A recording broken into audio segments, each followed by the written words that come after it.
respected S.K. Nanda sir, Additional Chief Secretary, Department of Home, Mr. Kanak, Mr. Bhaskar Joshi, and my friend Mr. Samir Sachdeva, all my colleagues of the various departments, and my friends from the industries, ladies and gentlemen. It is my pleasure and privilege to share the dais with Sri Nanda sir, whom always I have seen from that end, wherever I go, and he has that vision to build technology component in the government domain. So that expertise he is carrying, so I am very happy to have him at here and my opportunity to share something, this thing. What is basically future of e-governance? Future of e-governance is very right subject and theme for today's discussions. Why? Because simple, governance is very important aspect for the citizen in a democratic country like us. And use of technology in the government system is nothing but a governance. And now in the century we have to move towards the next generation, and next generation, then definitely we have to think for the future of technology in the governance, which is the future of e-governance. But the moment we go in more deeper inside, then we will feel that technology is no more challenge. Technology is already the proven thing, proven aspect at global level. And only thing we have to prepare ourselves for making ready to adopt that technology and build our system in such a manner so that we respond to the citizens in a proper manner. That is the, in my view, future of e-governance. Now, I will clearly talk about 5-7 elements of e-governance where we can do some fundamental radical change in the society and how we can capture that technologies. So on behalf of Department of Science and Technology, Government of Gujarat, I would like to share that how actually we are thinking, how we are discussing in the rooms, and what we should have for the society, what we should have for our citizens as far as our mindset and our policies are concerned. Cloud. People talk about the cloud and everyone think that non-IT person think it is a technology subject and cloud is something which is the buzzword for the big techies only. But for the government, cloud is what? Cloud is simply a system which you put in a central manner where everybody can have some access and they can share certain resources to some government departments. But important for the government is that application of the cloud. Applications of the cloud is not a technical applications. Application should be towards the citizens. And here is the paramount role of the policy maker within the government, that they should understand that application first, cloud next. What is the key? Like I give you one example. Because Nanda Sahib is here, so I would like to share my dream vision that what we can implement through the cloud, very, very simple kind of thing if you just like to have attention here. Let's say we have certain kind of a cyberspace. In the cyberspace, we will say that each department will identify its list of the only master list of certificates. I am telling this is the 2 hours job. So just identify the list of the certificates whatever citizens may have from that department. Only master list. If we will jot down, then it will come out to figure that it is around 18 to 100 kind of a master list of the certificates. Now we create that cyberspace and give a system to the citizens where whatever he want to upload against that certificates he can upload by himself. It is just like a Facebook kind of things which should not be regulated by the government. So against the document he will upload certain thing. It means we are giving him certain platform.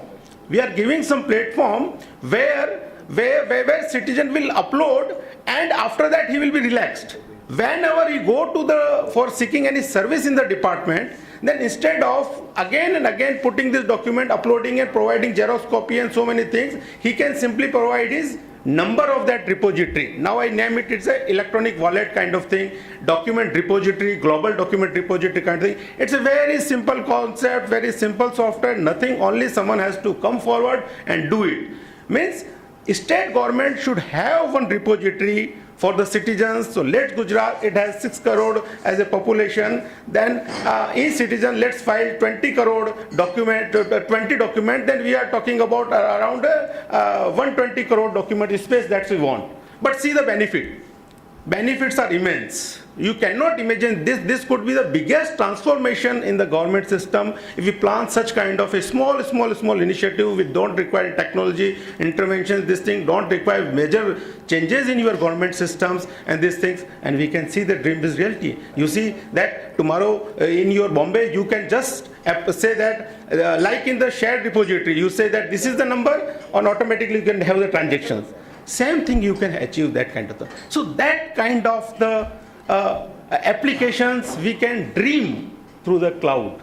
So global document repository is the one way where we can prove that yes, there is a good amount of application potential available in the government for the citizens, and they will be very, very happy and these kind of things. So it's a great transformation if you're concerned. Next is that we are planning to have the next generation data center. We already have our data center in place which have been running successfully, but next generation data center, next generation connectivity infrastructure is again the future of governance, e-governance, if you say talk about the infrastructure availability is concerned. So cloud is one aspect, then we should have the ready infrastructure where we connect to the offices, we can reach to the people. We are keenly waiting for the NOFN, National Optical Fiber Network, so that we can see that tomorrow our villagers can also have connectivity provisions. Departments can peacefully think and dream that yes, I can deliver certain thing and connectivity will not be the bottleneck for me. Because that is the challenge today. Whatever we plan, tomorrow it fell because connectivity issues at a village level, Gram Panchayat level, and even at Taluka level. Luckily, in Gujarat, we have the statewide area network, so that is connecting to the all tehsils. That is there. But still, challenge lies at the Gram Panchayat level. We cannot just depend on the VSATs kind of things because it's costly and so many things. So we require. So we are waiting for the NOFN. So NOFN is the future of governance. It will radically change the way we connect to the people. So that is the third element which I would like to discuss about here. Fourth, which is very important, is that business process reengineering. Although business process reengineering still is the talks of the boardrooms and such kind of forums like we are discussing today, in reality, very few people are basically implementing such kind of steps where we can say that it is the real true business process reengineering. I talk about only 3-4 simple steps what we can do without even the technology. Let's pick the forms, simplify it, reduce certain fields.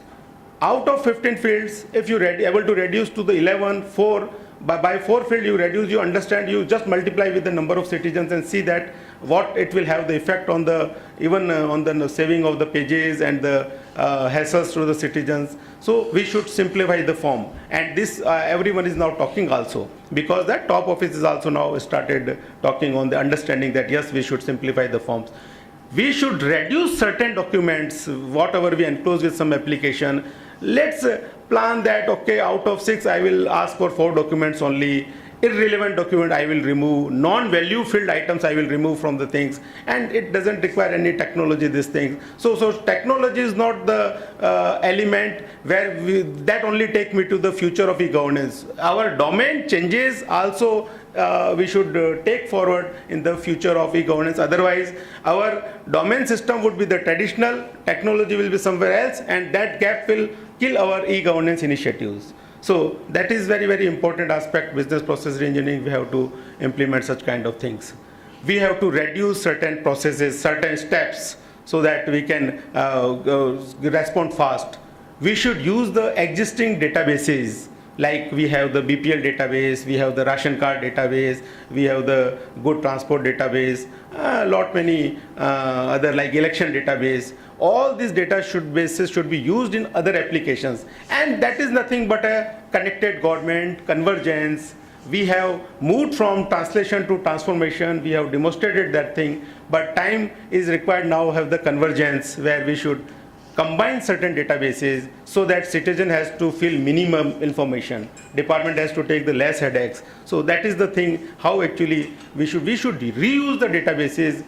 For the validation would be easy, our authentic system would be very easy, and it will be more accurate and that kind of thing. Citizen will have the less efforts to filling up some forms and this thing, and we take application more and more towards the over-the-counter kind of things, where citizen will from the home he can apply certain things, that kind of thing. And again, like simple thing, certain affidavits, because of the executive instructions and local interventions, a lot of applications government had introduced the filing affidavit, one stamp paper, and you have to bring. The moment this system is there of filing affidavit and this thing, if it is not a statutory requirement, if it is a statutory requirement through the act and this thing, that obviously we cannot do anything, one has to file the affidavit. But for just simplicity of our government system, if we say that yes, affidavit is required everywhere and this thing, then you cannot be, you cannot dream for the online kind of things. It is a dream then you cannot think that you will be online someday. So one has to put the serious thought on that, how we can eliminate some affidavit and we can move towards the self-declaration. Because in the act also, if you declare something wrong, then also the imprisonment is there and that kind of thing. So we have to move that kind of thing. So elimination of affidavit is also one of the things which you have to think. Use of the mobile technology is also the next generation governance as far as government concerned. In the corporate, in the private sector, this use of mobile technology it is visible everywhere. Today I can book my ticket on the mobile, lot many things, but still in the government it is far way ahead to go. We have to use more and more mobile technology applications in the government. And in fact, one word, mobile first, cloud first, such kind of thing we should build in our mind while we design the e-governance comprehensive enterprise-wide architecture. So that we have to think that yes, BPR first, mobile first, then social media, we should plan for the social media engagement in the departments, and we should open up that board for the citizens so that they can write something, they can talk something, and अगर उनको कोई गुस्सा आता है तो उस पर उतार सकें, वो देना पड़ेगा. अगर वो दिन अगर हमने नहीं दिया तो फेसबुक पे फिर लोग ऐसा लिखना शुरू करेंगे जहाँ पे आप सोचोगे वो हमें फेसबुक को कंट्रोल करना चाहिए. अब कंट्रोल क्यों करना चाहिए? आप उनको भी कोई प्लेटफॉर्म दो जिस पे अपनी बात कर सकें. They want to speak to you. So these things are from my small experience are the thing where we can say this is the future of e-governance. Again, I just summarize this thing, then I'll say that cloud applications, not cloud applications, electronic wallet kind of cyberspace that we think, it's a tremendous scope for that kind of thing. Mobile first, then your social media first. BPR should be the mandatory component. It should be the first requirement for this kind of thing. So that is again one of the element. And finally, we got some opportunity where one day we received a call from very senior most level, and he told that, okay, what we can ask from the government. मैंने कहा which government? Okay, they know from center what we can ask something. Can we ask something from the government? Because वो हमारी आदत नहीं थी, हम भूल चुके थे कैसे मांगना चाहिए, क्या मांगना चाहिए. तो हमने कहा अरे तैयार करो क्या मांगना चाहिए गवर्नमेंट से अब इस तरह की चीज़ पे. तो देन वी थॉट कि अगर मांगो तो ऐसी चीज़ मांगो जिससे वाकई में एक गांधीनगर को कहो या गुजरात को बोलो तो एक उसका एक अपना स्थान हो, जो अपना आप में एक यूनिक चीज़ जो कंट्री लेवल के ऊपर अगर मांगनी तो वो मांगो. तो फिर कहा साहब कि अपने मिनिस्टर साहब ने जस्ट चार्ज एज्यूम किया, इनको समझाओगे कैसे सारी चीज़ को, और ये वो बात हुई. तो बात हुआ कि मिनिस्टर साहब अगर पॉजिटिव जैसा आप बता रहे हो कि is quite positive, then let's move this proposal and ask that okay sign it because is going tomorrow to Delhi, so let's submit something. तो मांगा, तो हमने क्या मांगा, हमने कहा कि आप ई गवर्नेंस कैंपस की स्थापना करो अगर गांधीनगर में आप करना चाहते हो, तो अगर मांगना है तो आपको वो मांगो। तो ई गवर्नेंस कैंपस क्या होना चाहिए, तो लोग कहते हैं साहब ई गवर्नेंस एकेडमी होनी चाहिए। मैंने कहा academy is the one element of the e governance camp, but should not be that we should ask for the e governance academy way only student would be benefited. We should ask for the, and we asked also, that national e-governance campus kind of thing where we have, that should house even the best practices of the government in a prototype model basis. मतलब कितनी लंबी आपके pavilion के अंदर अगर एक police का पूरा सिस्टम का प्रोटोटाइप पड़ा हुआ है, थाना लगा हुआ है, वो सारा, और किस तरह से इंफॉर्मेशन एक्सचेंज होती है, ई ग्राम विश्वग्राम आपका किस तरह काम करता है, और आंध्र प्रदेश का कोई बहुत अच्छा सिस्टम है social security pension, how actually that is working, like department, the social service department at the district level, then the taluk tehsil level, and how scholarships and lot of pension related things, how they are handling, that type of model should be provided as a showcase, so that one can see and really feel as a citizen without any technical knowledge that yes, this is a virtual tour of for my e-governance. So it will attract the tourism also, and it will give some boosting to our state, where we can think that yes, it is a national level e-governance campus which have the academy, which have this showcasing of the good projects in the country, not state, or the country, this kind of things. Then it should house next generation data center where you can plant the cloud and all the things. You should have the next generation statewide area network connectivity in that campus. Then you should have the good kind of a auditorium. You may have your, even the government department, IT department can house there, your IT implementing agency can be there, and it a full-fledged where you can think that yes, it is the face of the government as far as the e-governance applications are concerned. So that type of thing, that is setting up the national e-governance kind of campus where we can demonstrate the prototypes and these things, and so this is the very important thing which actually we are thinking, and hope we will able to achieve some success in that thing in all our initiatives. And finally, we already have implemented electronic service delivery rules. We have notified that thing at here, and departments in the process to further notify the services, so that over the period of time it will give us the roadmap actually how to inbuild the services. Means our IT initiatives should not just remain like only infrastructure, cloud and these things, more towards the services for the citizen. So ESDR is the one solution which is aligned with the IT Act 2008 also. Under section 90 it gives the power to the state governments to notify such kind of rules, and then you will have the recognition to your digital signature also. So tomorrow even some citizens taking 7/12, then one cannot deny it. Yes, means bank cannot say no to that kind of, if it is generated through the computer and it is through the proper digital signature kind of things. So these kind of things which can take our technology in the homes, and it would be the real transformation after internet within the government if we will have such kind of technology interventions. And with this I will thanks for your patience hearing and this thing. Thank you very much to all of you.